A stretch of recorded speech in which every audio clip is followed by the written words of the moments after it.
The show can't start until we crack open a bottle of Revelton. Whether it's their crisp, clean vodka, the bold spice of their rye whiskey, the rich smoothness of bourbon, or the original honey whiskey that started it all, every pour is a taste of craft and passion straight from the heart of Iowa. So pour yourself a drink, settle in, and get ready to relax, laugh, and enjoy the show.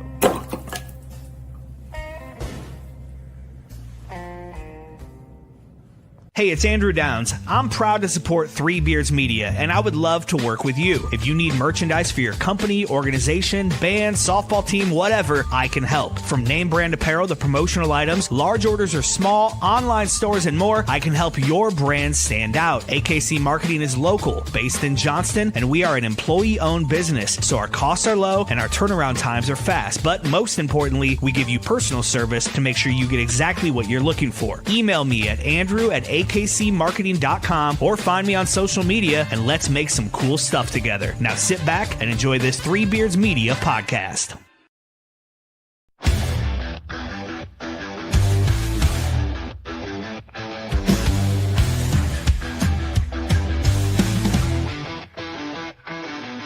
Red and gold on the edge of the sky, feel the rumble, hear the battle cry. Out in Ames where the storms ignite, we don't back down, we rise and fight. Jack Trice's his name, yeah, it echoes strong. A story of honor still marches on. Through the rain, through the pain, through the fire we roar, 'cause we were built to thrive in the eye of the storm. Feel the ground shake, hear the crowd roar. Cyclone power, can't take no more. Legends rise, this is our norm. We stand tall in the eye of the storm. There's a cyclone blowing on the outskirts tonight. Jack Trice shakes when the team takes flight. Milton's rocking, hear the magic call. We rise together, we'll never fall. Feel the magic you can't deny. Marcus Stars are taking off straight to the sky. Brick, big play, Kirby making history. When the moment gets tough, that's the cyclone way. Through the trenches, through the lane, through the heat, through the rain. When the storm comes rolling, we embrace the fight. 'Cause the cyclones strike when the time is right. Feel the cyclones strike when the time. All right, welcome back to The Side of the Storm, where we talk all things cyclones. We are live from the AKC Marketing Studio with Andrew Downs and sponsored by Revelton Distilling Company out of Osceola, Iowa, and also our newest sponsor for all of the Three Beards media platforms. It's Styled by JJ Boutique. I'm Dave Larson here with my Storm Team partner and Cyclone great, the legend himself, Marcus Pfizer. Happy Sunday, Marcus. How are you? Doing well, Dave. How about yourself, man? I've been packing all day. I'm working myself up for a work trip that I leave for Houston, of all places. And we have to say, Mr. Curvey may join us. He's coaching his son's football team tonight in a highly touted matchup, so he didn't want to miss that. So maybe he'll hop on here late, maybe not. But nonetheless, Houston, what's going on in Houston? I've got some work meetings to go to, so I'll be heading down there tomorrow afternoon, and I'm actually kind of looking forward to it. I've been to Houston once, one other trip, and so I was hoping Brent would be on to maybe give me some tricks and some places to visit while I'm down there. I've got a real short window where I might be able to grab a dinner Monday evening, and then we'll see maybe Wednesday. I'm hoping to take in a Rockets game. I looked at their schedule. They've got their exhibition game on Wednesday night against the Jazz. Of course, George Niang is back with Utah, so may try to get some nosebleed tickets for $6 and hang my Iowa State flag up to see if George sees me, and maybe get down there on the, sometimes those exhibition games, I don't know that they're as well attended as a regular season game. So they're not, but I mean, they should be able to have really good tickets for not a lot, but I mean, George should have tickets as well if he's there and playing. What, you think I could just call George Niang up and he'll give me some ticks, or? I'll shoot him a message. I'll shoot him a message and see if I can get him to respond and let him know and see what I can make happen for you. Oh, that'd be fantastic. I've already got my flag packed in my bag. I'm ready to go. Which, before we get into the game, I don't know that we were that anxious, but how long does it take for Marcus Pfizer to pack for a 4-day trip? If you're flying out of town for a trip, how long does it take for you to pack? Not long. I mean, I'm not I'm not at this stage in my life. Like whenever I travel, whatever I go to do what I'm gonna do, and then like getting back, I don't. It's not like I'm packing anymore to hang out in clubs. I gotta wear certain outfits. I'm not, trying to impress the girls or anything like that. So it's a fairly easy pack. Maybe the So whole trip. what? One shirt, one pair of shoes now.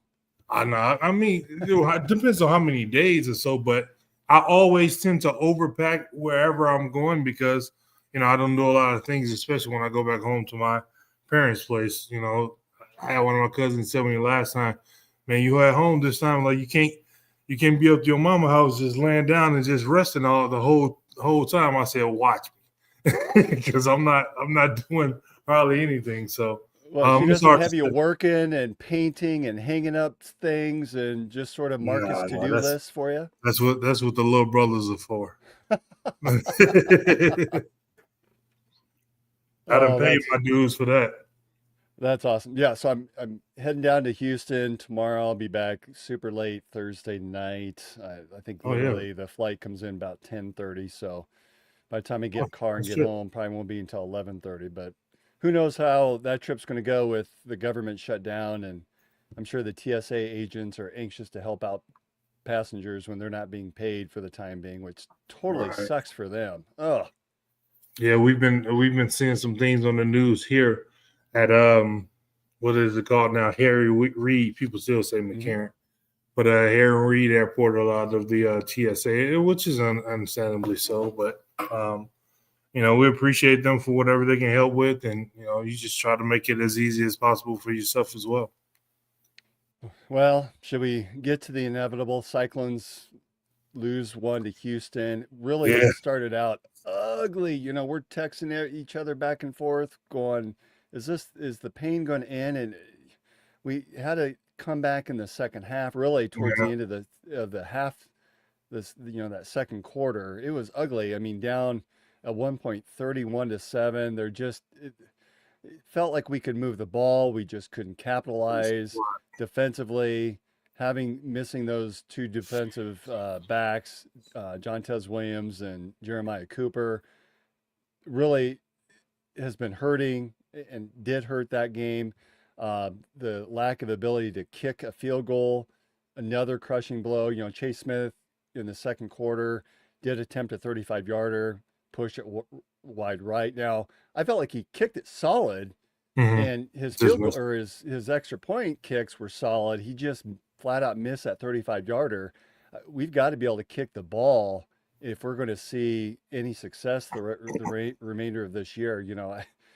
That changes the dynamics on the offense so much. Where we went from a few games ago being able to basically kick it from midfield to Right. we're afraid to kick it from the 20-25 yard line, and we're constantly going for it on fourth down. That changes the It dynamics of that does. offense so much. Yeah, it does. And it just felt like one of those games that no matter what we did good, it just seems like one of those ones that we weren't going to be able to, grasp a hold to. Saturday morning, it always starts off pretty much the same for me and my kids. Dad is going to get out and go to the grocery store, get some things, and start making breakfast for them because I'm in the kitchen while the games are on because it's pretty much early here. Cleaning the kitchen and getting all excuse me situated.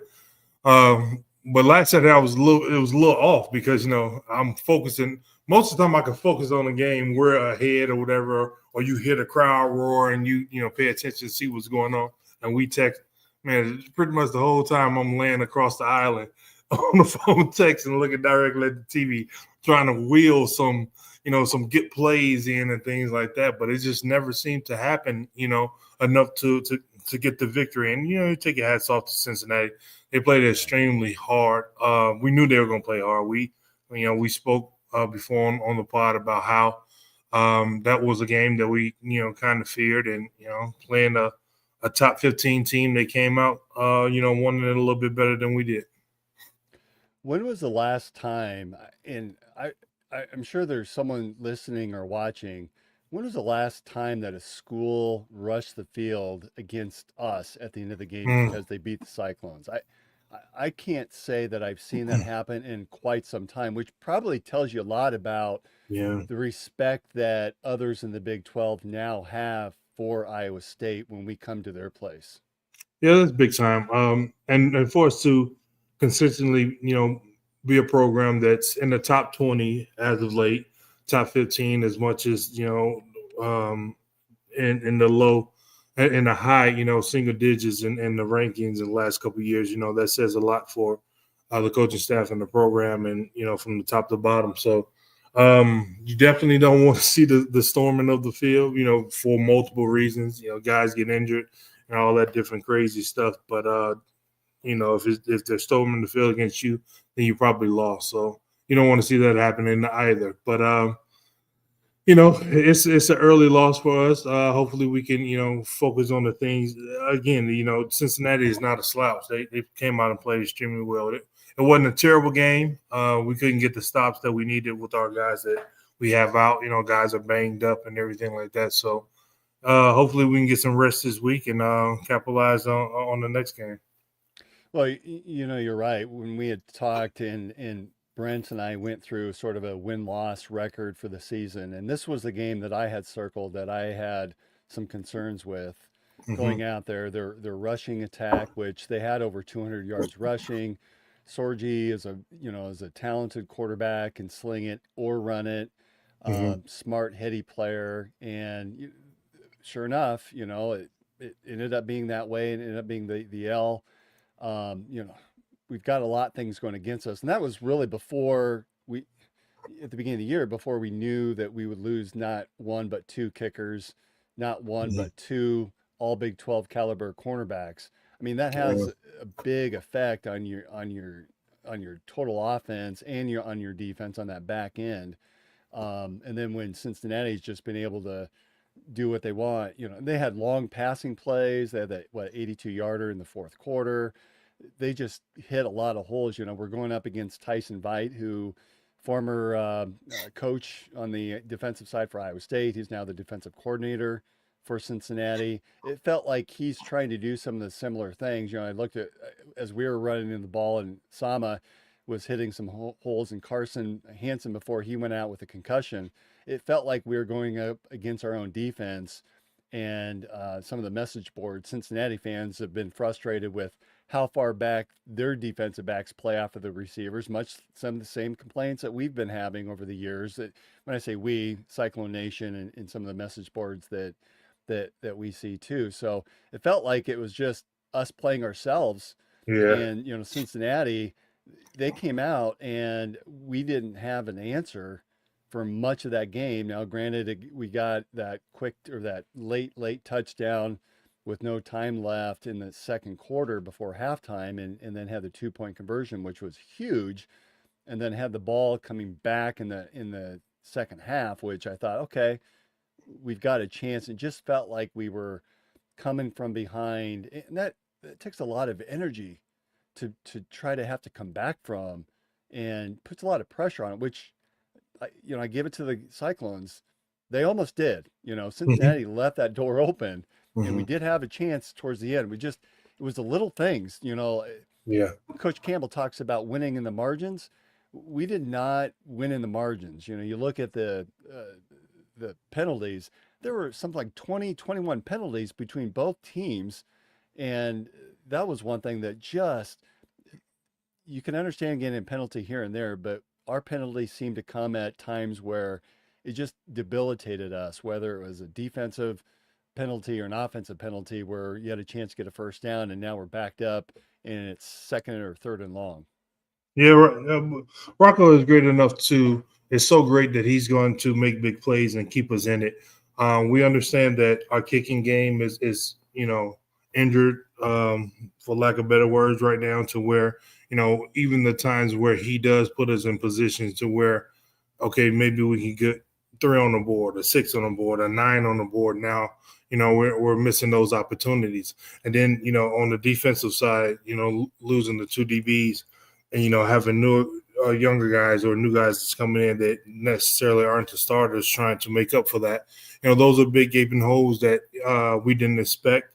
And, it seemed like Cincinnati is going to capitalize on it. And, once you get that snowball effect happens of, teams have momentum and you trying to stop them and things are not working, it's really disheartening that you can't get a stop. You always, like you said, you're playing from behind. So you're exerting a lot of energy. And it's just one of those games. It just seems like no matter what you score, you get a little bit closer and then, something breaks down again. So we understand, pretty much the root cause of it.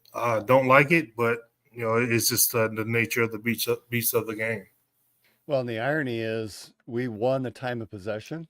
We won the turnover battle. Now, granted, there's just the one turnover, the fumble, that I thought, okay, here we go. Cyclones are going to convert and trade this in for a touchdown. It just didn't work out that way.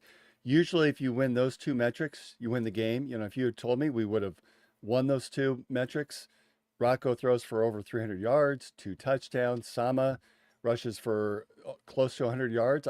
I would have thought we would have won that game. Yeah, it's the defensive end. I mean, we were watching. Me and my wife were watching some of the games earlier. I think it's a Raiders game. Just seeing how, Gino is putting them in positions to try to score and things like that.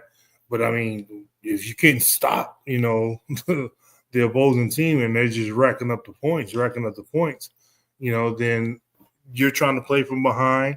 The O-line is not doing the best of a job. Balls are getting batted down, or now he's skittish about where to throw the passes and things of that nature. So there's a lot that goes along with it. You try to manage it as best as you can, but like you called it early before the season started, you felt like that was going to be one of the tough games. And it turned out to be a great veteran team. So that Raiders Colts game, Mark Sanchez was not on the call, was he? Because he got arrested. He's still in the hospital. He is, okay. Did they reference it at all during the game? They spoke about when he first came on. They said, thinking about everyone that's involved in everything that happened, and prayers and everything that goes out to him. But what has come down is they said that like he was the aggressor and he attacked. It was a 69-year-old delivery driver, and the delivery driver said that he was kept trying to get in. They have video and everything. He said he kept trying to get into the vehicle, telling him he couldn't park there, or whatever, and a fight ensued. And the dude said he thought he was trying to kill him, and he just happened to have a weapon and stabbed him a few times, or whatever, and that was it, I guess. But gratefully, nothing fatal occurred. It's a lot of big stuff that's going to come down behind this, of course, being who he is and who he works for and all of that. So just hope everything works out. Yeah, it sounds like a scary situation, but one that he probably sounds like maybe provoked himself, and he sounds fortunate to have been able to walk away. And it's pretty embarrassing when you're a high figure, you're highly visible figure like that, and have something like that happen, and you're something that you did to yourself. That's just crazy. Yeah, you don't want to speculate, but you would assume that time of night, bars or things like that, there could be some alcohol or something like that involved. But like you said, he's incredibly fortunate. They said that he was stabbed a few times. So, I know he's probably sober if alcohol was a part of it now, and thinking to himself, man, what the hell was I doing? All right, so now the Cyclones, here's the problem. I went and looked at the standings, and Texas Tech and Cincinnati. Texas Tech scares me, man. Yeah, well, so, of course, Cincinnati really has a 2-game lead over the Cyclones with the win. And Texas Tech and Cincinnati are both undefeated, and I think BYU and Arizona State are the other undefeateds. The problem is, of course, we play both BYU and Arizona State, so we would have a chance to beat them and have the tiebreaker over. The issue is that if Cincinnati and Texas Tech both run the table, they don't play each other. Mm-hmm. So there is a way for both of those teams to make the Big 12 championship game, leaving us out. So we're really going to have to hope that one or both of those teams lose, and Cincinnati loses twice due to tiebreakers. And then we have to hope that some of the other teams that we are currently tied with in the Big 12 standings also lose, or the That we tiebreakers still all win. shake out that allows us to Yeah. get in. Remember last year there were 4 teams that all tied for the league lead. Hmm. We were due to tiebreakers, it was us and Arizona State that got in, and it was BYU and Colorado that were on the outside looking in. So Right. we've got some work to do if we think that we're going to have a chance to get in. We've got to win out, and then looks like have some luck along the way and have some other teams lose. Yeah. If I would say anything, I would think Cincinnati will be the team that could possibly lose. The number of games that we're looking for. Like I said, Texas Tech really scares me. I watched that game yesterday. I was like, these guys are really good. BYU is always a wild card. So They really haven't played anybody. I don't know. I'm not. Yeah, but they're convinced. always that wild card to where they don't play anyone, but they're still good enough to, like, damn, they don't played anyone, but we still lost to them. So it's like one of those things. It's going to be a tough They have game. that quarterback with that funky number, like 47 or something like Yeah, that. ain't he like 247 or something like that? Yeah, and he's a big guy, hard to get down. He could throw it, he could run it. They bringing him out of the backfield like Kalen Proctor now.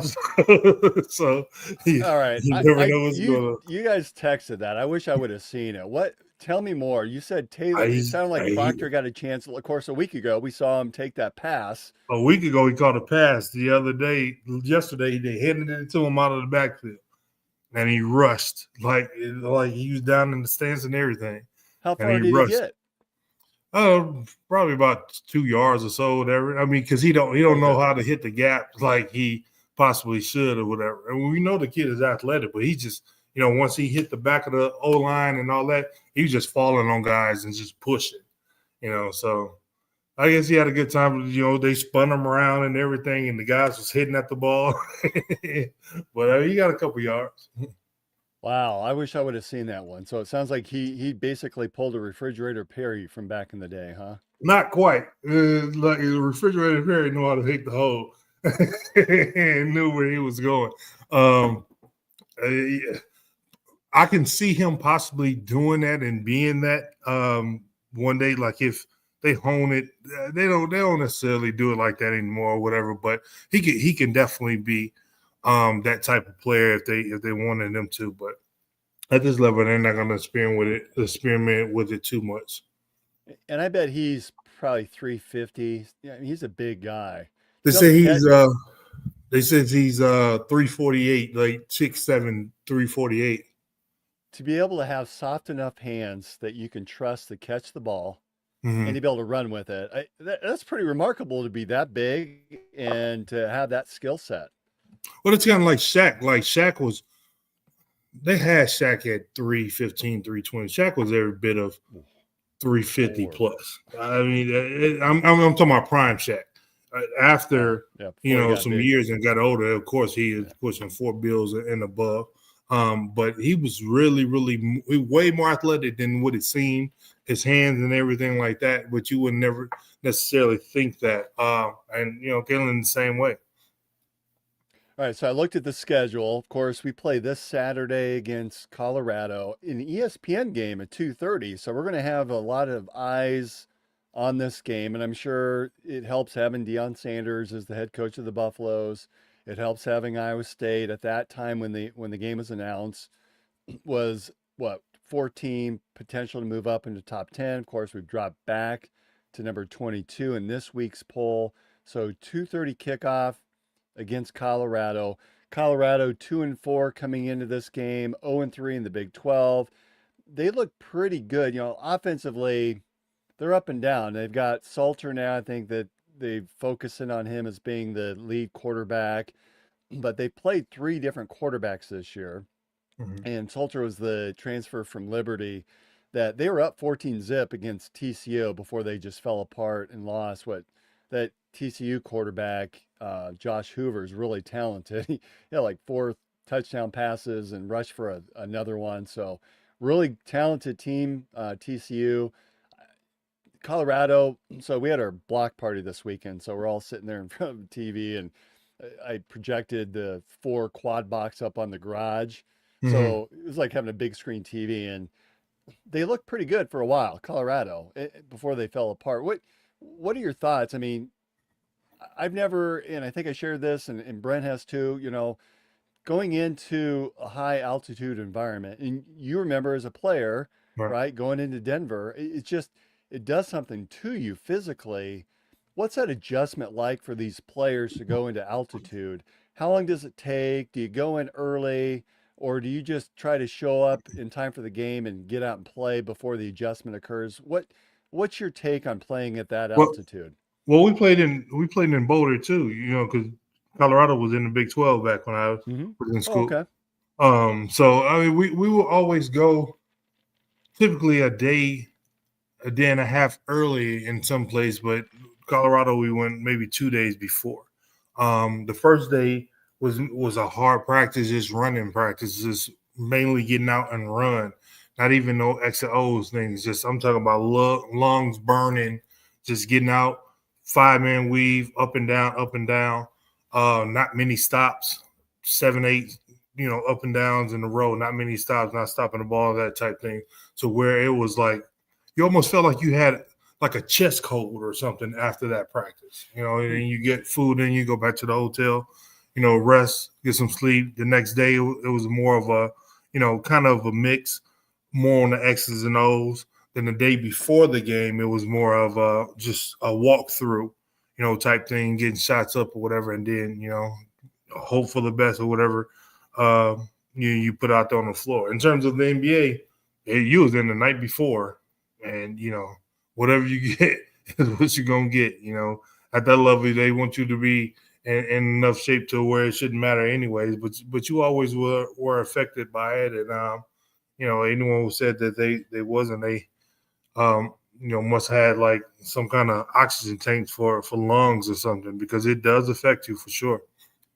I was in Denver for a conference. It's probably been 12, 15 years ago. And Mm-hmm. just walking up the stairs, I thought, what is going on? So, how long, as an NBA player, if you went in the day before, or the day of a game, before like a night game, how long did it take you?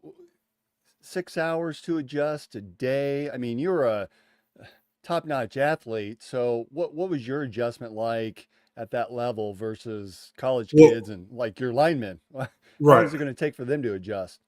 Well, pretty much like in NBA, when you go into a city to play a team, you're not going to practice. I mean, it's just going there. The next day is going to be the shoot around before the game, so you may have a harder, getting after it type shoot around type thing, moving and getting in a nicer sweat than normal, or would you would somewhere else. But I mean, at that point, like you really you just got to push through it. It's just one game. It's going to be over before you know it. There's so many games in the NBA that you don't want to necessarily think, oh, okay, well, if we lose this game, we lose this game. But a lot of teams feel like, well, we lose this one, we just lose that one, and move on to the next one. So the dynamic of it all is really weird, but you just got to try to do the best you can. But it doesn't take super long.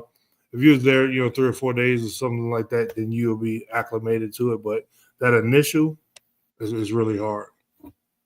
So my question for this game is, ironically, I'm attending a wedding that starts here at 4 o'clock, 2:30 kickoff Central Time, 1:30 what Mountain Time. I've already asked the bride if there's a chance that she can adjust the timing of the wedding, and that's not happening, unfortunately. So, uh, my question, do I bring my phone in and put it on silent and watch the game during the wedding, or do I just suck it up and wait until I get home to watch it? I mean, I don't want this to be online, me giving you advice or whatever, but some Sundays, when we go to church, things like that, I do have my earpiece and my phone like in my pocket, listening to a game that I may really want to hear. So possibly you can do that, or before everything, the festivities and all that start, as much as you can get in possibly, and then put it away. So it's totally up to you. Just don't have like on the full headphones. Yeah, I don't want to bring these in, right? Yeah. All right. You really not, incognito with those on. Thoughts on this game then? How do you see this playing out? I guess my concern is we've seen the Colorado team play. They're really up and down defensively. I think the Cyclones can pour some points out there. It's Colorado's offense I really question. If they're on, I think they can do some damage against this defense. I just don't know if they can sustain it for 4 quarters. Plus, there's some news today that Deion is going to see a specialist this week with some potential blood clots in his legs, which sounds pretty scary. But at the same time, I mean, it's something that I think he's monitoring, and I would not expect him to miss. But I guess there is a chance that could happen.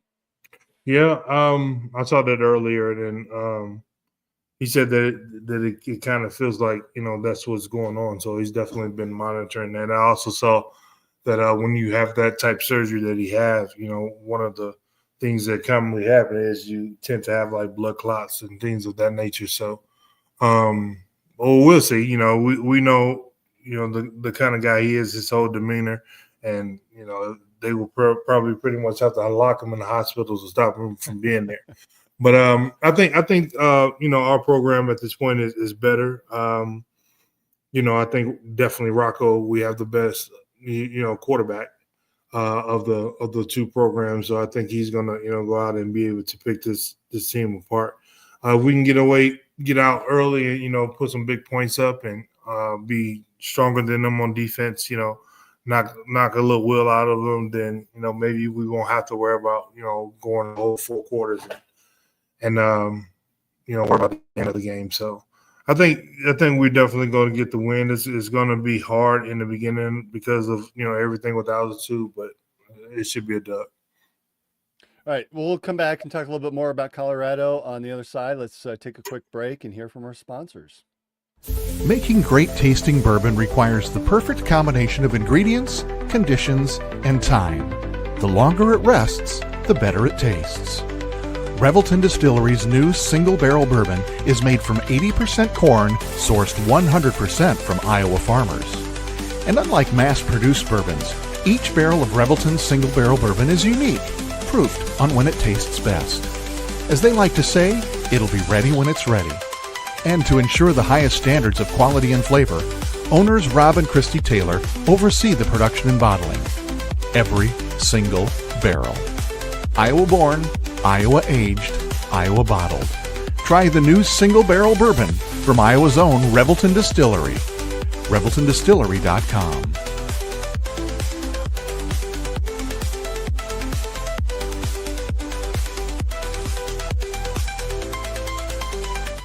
Gentlemen, let's be honest. Finding the perfect gift for your wife or girlfriend isn't always easy. You want something thoughtful, stylish, and unique.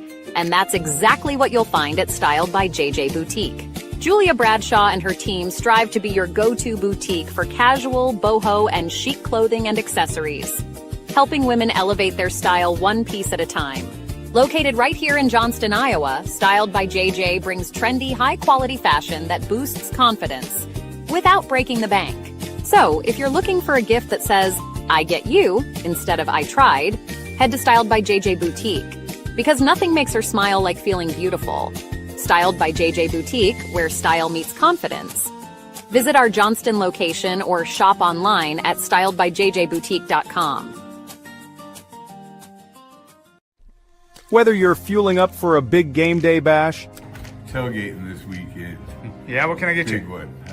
Give me a dozen jalapeno sausages and 6 each of the sausage and bacon. Sweet. All right, we'll get your order right up. or just trying to survive last night's party. Bro. What's up? Can I get you? What do you got? What do we don't got, man? We got big plate, sausage, bacon, egg, and cheese. We got the sausage. The jalapeno sausage is good. One of everything, man. Give me one of everything. It doesn't matter what kind of hungry you are, party hungry, hangover hungry, or just regular old hungry, Coach's Kolaches is ready to save the day, one delicious bite at a time. No one does it better than Coach.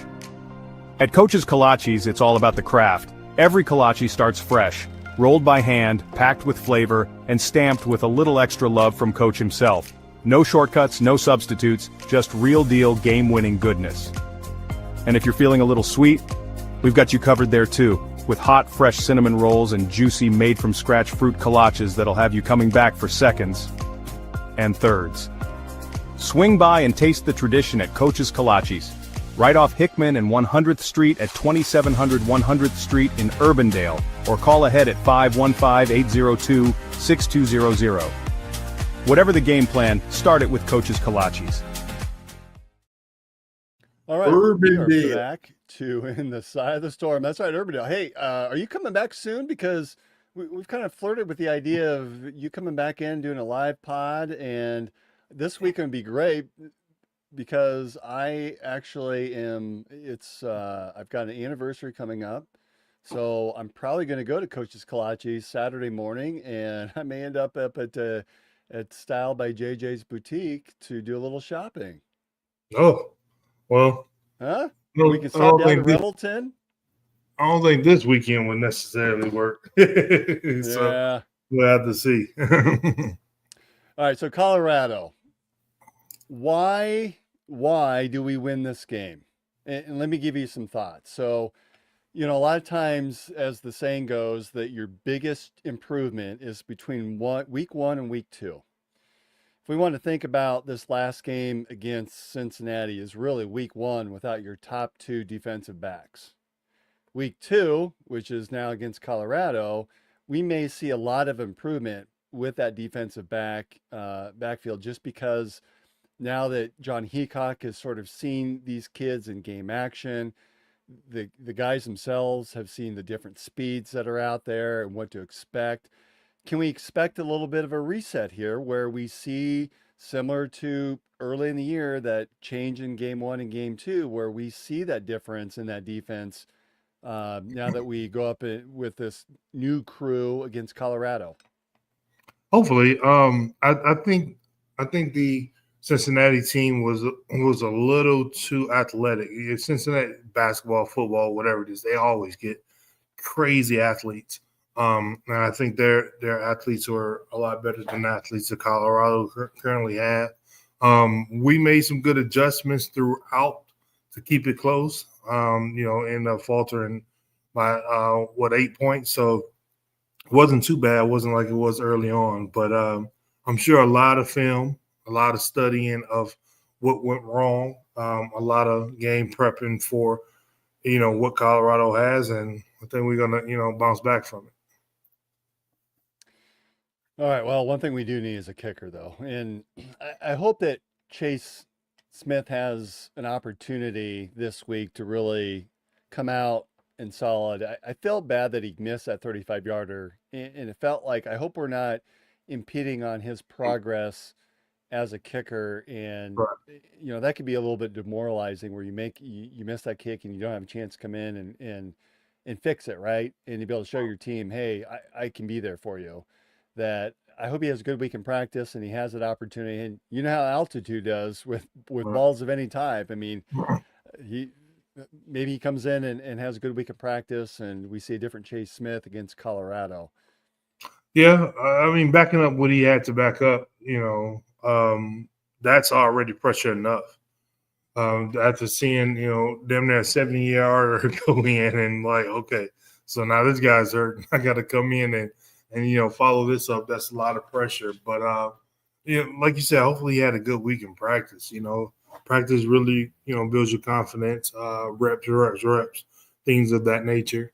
I really don't know how they, practice against, things like, I guess, whatever the normal of the win is, or if they got different things that they do inside the dome to, account for, wind or noise and all of that. I really don't know. But that'd be cool to even find out to know. But hopefully he gets opportunity, to continue to get better. I think the Cyclones are in their cranking up the AC and blowing the fans a little bit extra hard to simulate that outdoor Well, I've atmosphere? seen things like that done before for sure.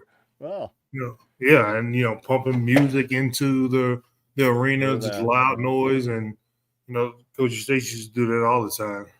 It never bothered me because I never really paid attention. Like I've always had a good thing of being able to block that out. He said I used to always, block him out along with it. But I'm gonna say, if you're making a lot of noise, you're making a lot of noise. It doesn't matter who you are.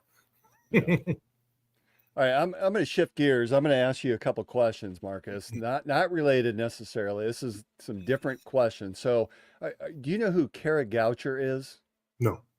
Okay, so she is a runner, elite runner, half marathoner, ran some marathons, Olympic. She was an Olympian, very talented, and she recently won an Emmy for some NBC broadcast. She's now turned her focus to being an analyst and on television. So a lot of times, if there's different track and field events, she is in the booth as part of the announcing team. So she had posted through social media, and you can see her opening up this package that had come, and it's this big Emmy award that she received in the mail, which I thought, oh, that's kind of a different way to present you with an Emmy.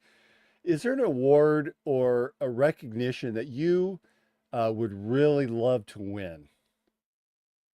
To win? Yes, or to be recognized with? Personally, I think the only thing that I really wanted to win was a hold up the national championship trophy. Like I said, I've always said I saw it early in the season, and I saw it in the magazine, and I said I want that trophy. And throughout the course of winning the Big 12 and Player of the Year and all that, those different trophies, those were good. I was still focused on just that one trophy, not even being a runner up to the Player of the Year. Like that trophy wasn't really things that I was focused on winning a national championship trophy. Now, you've made reference that a lot of the awards that you've won, you don't even know where they are. What's the coolest award or recognition that you've ever received? Probably gold medal from the 2001 Goodwill Games. I have no idea what that gold medal is. Are there any odd? No, go ahead. It's just when I'm always a in the moment guy. I'm not a big reminiscer. Time goes by so fast. I rather focus on the moment. My wife loves watching like old period pieces and the Highlander and Bridgerton and whatever. And as soon as she turned it on, like I leave the room. Like I'm just like old school music and stuff like that. I just can't. I'm definitely a news guy, a live TV guy. Like I'm just always. I like to be relevant in terms of what's going on right now. A lot of people like to not necessarily dwell, but speak about accolades and things that they've done and all that different stuff. And I rented. It's an older guy that's at the local Walmart that I see pretty much every day because I'm in there every single day. And he's seen me for some years and he knows who I am. He's just an older guy, just knows who I am, whatever. And he's always talking to me. And he came up to me like a couple of nights ago, and we was talking sports and things like that. And some other people heard him overhear him saying who I was, and well, when you was doing this, whatever, and then people start coming around and wanting autographs and start taking pictures. Now that had happened for a while because I'm in Vegas. I've been out here, I'm 100 pounds heavier than when I played. It's just not what I'm into or anything like that anymore. But it's just our interaction is just a normal interaction. It's not about I don't walk around with Bulls paraphernalia on or anything like that. It's just I'm just staying in the moment of what's going on today with my children, my family, my businesses and stuff like that, and just progressing forward. But some people are just different, and I'm just a different guy than that. Hey, looky who we've got here. Woo. We have Woo. Mr. Hey, Gervais. right. Welcome, my friend. What's We up, have fellas? sliced, What up, bro? sliced and diced Colorado. What is your take on the Cincinnati game? Terrible. And what are your thoughts on, as we head to Colorado? Marcus gave his insight on playing at altitude. So we're kind of curious from a lineman's perspective. You would have played Colorado in college, right? Yeah. And All Nathan right. Crosby So as a kicker sucked. Joel Yeah, it Klatt, was. your best Yeah, friend in the world, Joel Klatt. right. Take on Cincinnati. I think injuries kind of caught up with us. The moment I just didn't feel like we were. I don't know. It never felt like at any point we were really awake and ready for the game. I felt like too calm and too collected. Like that's okay to be that way, but you still got to know kind of when to turn it on. I just don't feel like we turned it on like we typically do. And they had all the hype in the world. I mean, it was a home game, so we had to, Wow. you got to win to win by one type of thing. Having the refs on their side too. And so I was watching something earlier, and the ref and the coach just walking down and talking and kikiing and all this stuff. I'm like, so it was one of those things. Is it different playing football at 11 a.m. at home versus 11 a.m. at Cincinnati? I mean, that travel schedule already messes you up. Does that impact you as a player to play that early on the road versus at home? No, I don't think so. It's one of the same. I mean, because believe me, now there's way more studies that have been done. Say, hey, you need X amount of hours of rest and this and that, and I guarantee you, they're following that wave. No, I mean 11 anywhere. It's a game, so early game, your body's already. They should be, somewhat used to it anyway. But it doesn't Well, I matter. remember you said you like playing the early games anyway. That was your Just because preference. I didn't eat, I was like, yeah. I already couldn't sleep the night before. Didn't really want to eat anything for breakfast because if it was at 11 o'clock, I didn't want nothing on my stomach. Give me a Gatorade fuel bar or something like that, and we just rock it out. So what are your thoughts on going out to Colorado, playing out there and at altitude? Yeah, it affects you somewhat. I mean, I think we talked about that probably, but feel like some point last year, the year before, something like that. It affects you a little bit. Colorado doesn't scare me like they did in years past. So whatever. And I think any game coming off a loss like that, the very next one is going to be a step game for them. So I just really anticipate a kind of dialed up, locked in squad being very aggressive. Well, I don't know how much on defense, but they'll be very aggressive in my opinion. Well, and here's my theory. They always say that the biggest difference or the biggest improvement is between game 1 and game 2. Yep. That if you think about it, our defense has sort of reshuffled, especially on that back end between this Cincinnati game and now, if you consider that game 1, and now you consider the Colorado Buffaloes as game 2. Yep. Maybe this is the shift that we need, and Coach Heacock will have been able to see these guys under pressure. He'll sort of know what to expect. The players will know what to expect. And, he seems to always put players in the right position and is able to coach them up. I'm wondering if we see that big improvement between Cincinnati and Colorado. I bet you see, I mean, a guy like Heacock getting the game under his belt, seeing wherever his flaws were, he'll definitely rectify those before next week. So, and I think, the guys that got a lot more playing time, they probably have gotten all year because of the injuries. I think next year that'll help them out quite. Next week will help them out quite. Yeah, I hope it's next week, not next year.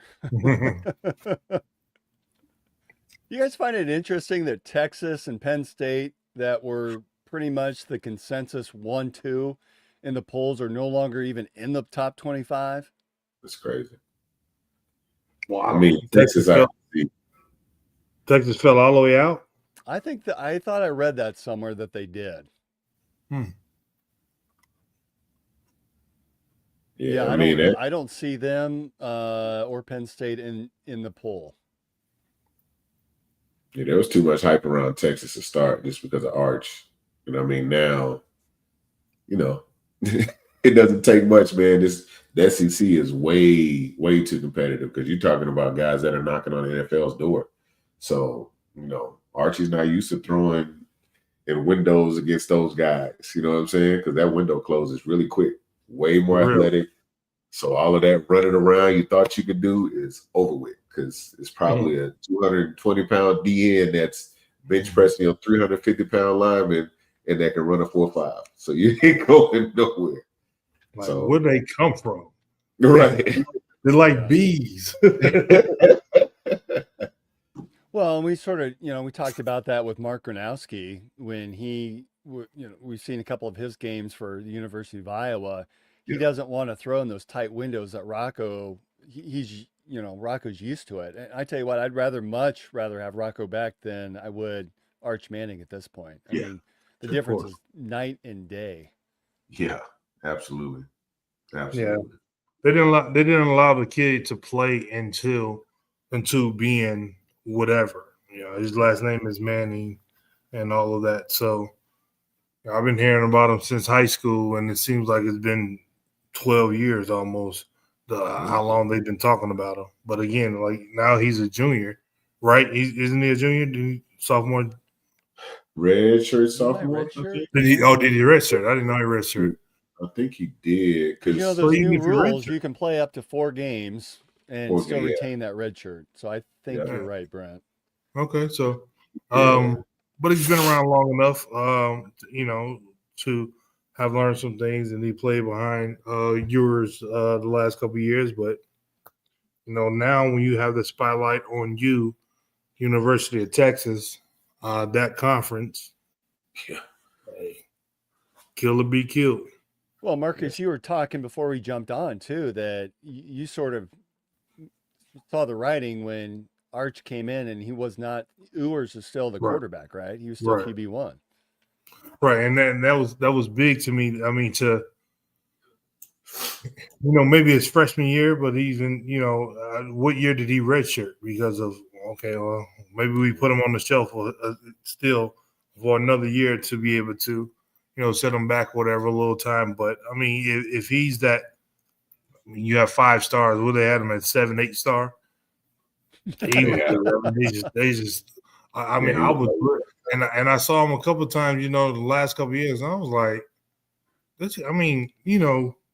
we've seen some quarterbacks that just completely, light it up. But I just didn't see it. I would really. I know people are down on the kid from UCLA. I really like him. I would take him over Arch Manning right now, without a doubt. How did they beat? I am astonished that a team that was winless, that really looked like they couldn't beat a high school team. I say that they just fired their coach. But, yeah, they did. Yeah, shocking. Last week. Change of schemes, been a lot looser, possibly doing some different things that guys weren't allowed to, with the last coach for whatever reason. And again, the Nico kid is a lot better than what people are, letting on because of the whole Tennessee thing. The kid can really play. Yeah. I agree 110%, man. He's a baller now. I mean, you talk about a guy who had a multi-million-dollar valuation in high school, and he played good competition. And that, to me, is kind of the difference between Arch and Nico. Arch was in 1A, I think. 1A, maybe 2A in Louisiana playing. So competition is way different.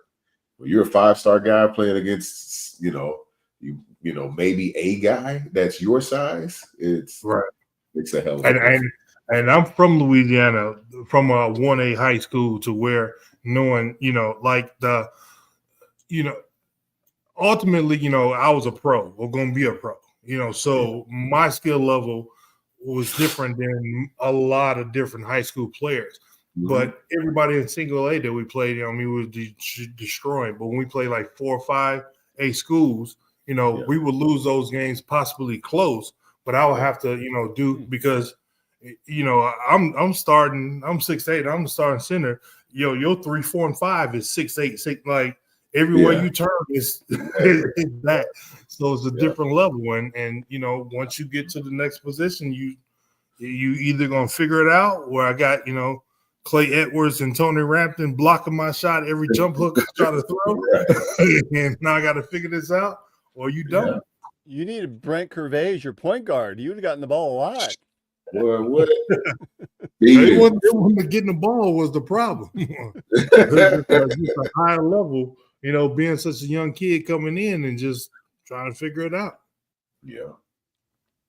I think he'll be fine. He just needs a little bit of time. But, yeah, I mean, right now, definitely take Nico over that guy. So, expectations for Colorado, Brent. What are your thoughts on Saturday? It's a 2:30 kickoff in Boulder. Like I said, I think this is given the performance we had, I think this is a statement game for us. Colorado doesn't look, they struggled quite a bit. Last week, I don't even know who they played, but that Salters getting smacked all around last week. Well, they played TCU. They were up 14-0 on TCU, and then TCU roared back, and Hoover threw for 4 touchdowns and ran for another, and that was the end of the story. Yeah, that's what I'm saying. If we are who we say we are, and the reality is Rocco wasn't on point until maybe third quarter, I'd say, end of the third quarter. So a lot of those throws we saw him make the week before, he was kind of struggling with, right? So all the behind passes to Sowell, he's crossing. I know it was a third down play or something like that. He threw it behind him. And a lot of those throws he was making, the previous week. So I think having a good Rocco at the helm too next week. They have nothing special. I think they got a little speed, but it's not scary at all. Marcus had shared, and I think we talked a little bit about when basketball season, when we went to Colorado, from a lineman perspective, what's it like playing at high altitudes, whether it's offensive or defensive line? What was the impact for you? And realistically, what can those players expect? This will really be the first time that they've played since the big, formation of the Big 12, or Colorado since they left the Big 12. So none of these players will have had the chance to play out there. Yeah, for big guys, we breathing hard anyway, because we got to move mountains of men out the way, right? But we only like the short stuff anyway. You're talking 10, 20 yards a pop. We don't want to run too much further than that. But you do feel it, but it's honestly fairly minimal. It's not anything that'll, take you completely off your game. But you feel it, just because I just felt like, I was breathing a lot harder, a lot faster. So I felt like I was out of shape, so but they rotate so much. I don't know how much they'll feel it. That's a valid point. We probably have a little bit more depth on the offensive line than we've ever had. That if they rotate those players out, that will probably be to our advantage on the offensive side. I guess the defensive side, I don't know that we've got that depth. Yeah. That would be concerning for me. Yeah. Well, Big Dom's going to need some help. That's for sure. Because he's, kind of that force, but guys got to step up, man. Next man up. It is what it is. Yeah. So we were talking earlier. I'm heading to Houston, to your homeland there, Brent, tomorrow for some work-related meetings. For both of you, with all of your travels, you've been to a lot of cities through athletics and for your kids' sports and all that. What was there a favorite city that you enjoyed going to more than others? For me, it was Seattle. Really? Yeah. Seattle. What made Seattle so appealing just to you? Emerald City, it rains a lot, real green, clean air. It's the air quality is really, really nice. I used to always get to Seattle. I used to just put my bags down and just hit the street, start walking, go down, close to the pier, go, to the mall, different things, different places. But for some reason, it was always Seattle. How about you, Brent? And you say Houston. I mean, After being up here for so long, going back, it felt amazing. Well, and I'm looking forward to because tomorrow's supposed to be like a high of 57 in Des Moines. It's supposed to get cold. In Houston, it's still in the upper 80s. Yeah. So I'm going to my weather. Man, that's a tough one. I don't know why though. I don't know, man. I like anywhere there's water. I don't know. For sports or just personal? Either or is fine. Change it. Because it might be different, right? I mean, you're talking, hey, I think we'd all like to go to Hawaii. There's no professional teams out there.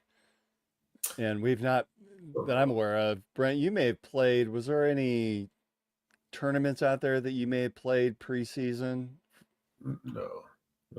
In Hawaii? Or Marcus? Yeah. No, I wish. I know the basketball does that. We weren't moving around like that. We went to Hawaii my junior year. Okay. Yeah, I guess that's Orlando. the easy answer, right? Orlando was a fun spot for me. Yeah. Orlando's not bad. Yeah. No. This is more when I played arena ball, but we played in the Magic Stadium. So it was pretty dope. And then seeing not bad, not like too in Orlando. And how fast can you pack for a 4-day trip?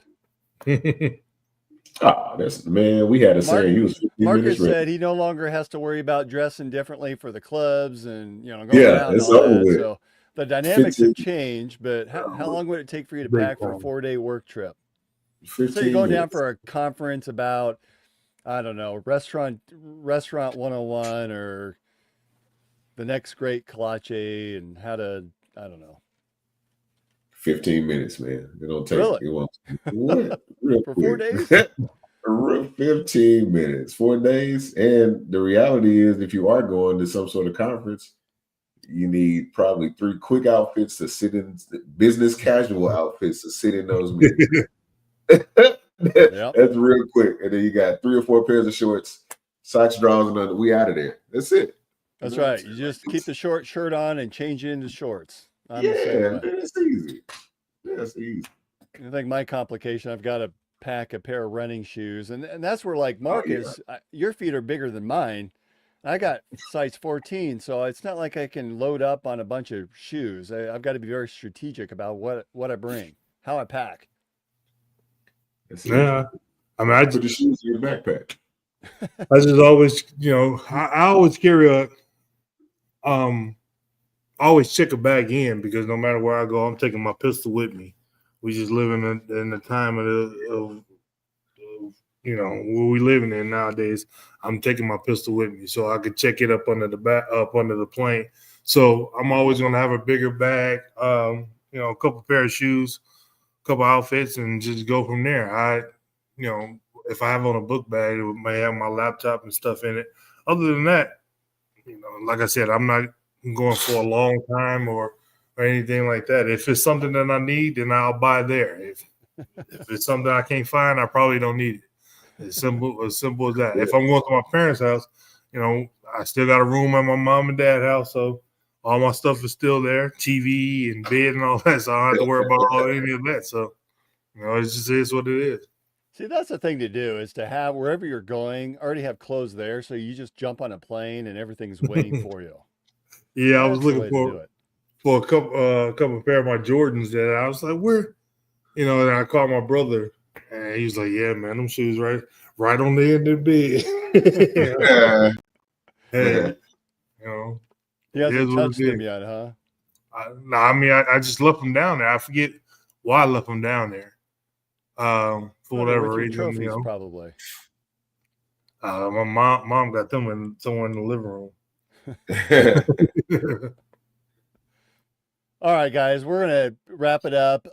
Just a quick shout out to Chris Shipley. You know, we love you. We're thinking about you. Chip's, for those of you who didn't hear, but Chip's mom passed away rather unexpectedly, but semi-expectedly on, I think it was Tuesday morning. He got word, and they had the funeral arrangements made and set up. So he was. I know it's been a long week for him and his family, but Chip, we are thinking of you. And guys, let's cheer on the Cyclones this weekend against a 2:30 kickoff in Boulder. It'll be broadcast on ESPN. Hopefully that the wedding is very brief for me, so I can get back to partaking in the game. And that's it for this evening's show. We'll see everyone next time on Side of the Storm. Go Cyclone. Those clones, baby.